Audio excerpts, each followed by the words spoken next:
கிறிஸ்தவ வாழ்க்கையை நம்ம எப்படி ஆரம்பிச்சாங்க? சபைக்கு வாங்கன்னு சொல்லி பாஸ்டர் கூப்பிடும் போது வந்து ஆண்டவரை ஏற்றுக்கொண்டு சமாதானத்தோடு தான் ஆரம்பித்தோம். ஆண்டவருக்குள்ள வாங்கன்னு சொல்லி கூப்பிடுறது எப்படி கூப்பிடுறாங்க? வாங்க. உங்க வாழ்க்கையில சமாதானம் இல்லையா? உங்கள் வாழ்க்கையில சந்தோஷம் இல்லையா?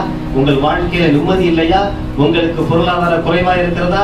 உங்களுக்கு விலைகளும் இருக்கிறதா? வாருங்கள், ஆண்டவர் உங்களை வாழ வைப்பார். அப்படி சொல்லி தானே கூப்பிட்டு வந்தாங்க. இங்க வந்த பிறகு பெரிய பெரிய பிரச்சனை எல்லாம் வந்துட்டு இருக்க, ஒண்ணுமே செய்ய முடியலையா? உலகத்துல வாழ்ந்திருந்தா கூட எப்படியாவது தட்டு தடுமாறி அங்க போய் சித்தப்பாட்ட போய் பெரியப்பாட்ட போய் மாமாட்ட போய் மச்சான்ட்ட போய் எதையாவது கேட்டு வாங்கியாவது நாங்க என்ன செய்வோம்? காலத்தை ஓட்டுவோம்.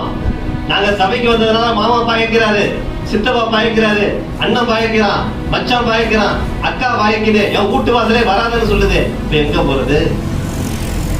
பாஸ்டர் ஏதாவது கேட்கலாம்னு பார்த்தா பாஸ்டரும் பொருளாதாரத்துல ரொம்ப குறைவா தான் இருக்கிறாரு, கொடுத்து உதவ மாட்டாரு, ஜெபம் தான் பண்றாரு.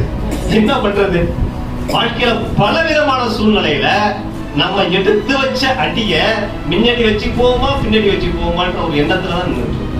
காரணம் எல்லாவற்றுக்கும் சோதனை தான் காரணம். வாசியுங்கள் யாக்கோபு 1:13. சோதிக்கப்படுகிற எவனும் நான் தேவனால் சோதிக்கப்படுகிறேன்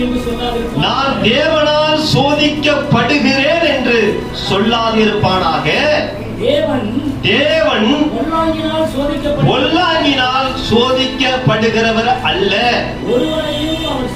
ஒருவனையும் அவர் சோதிக்கிறவரும் அல்ல.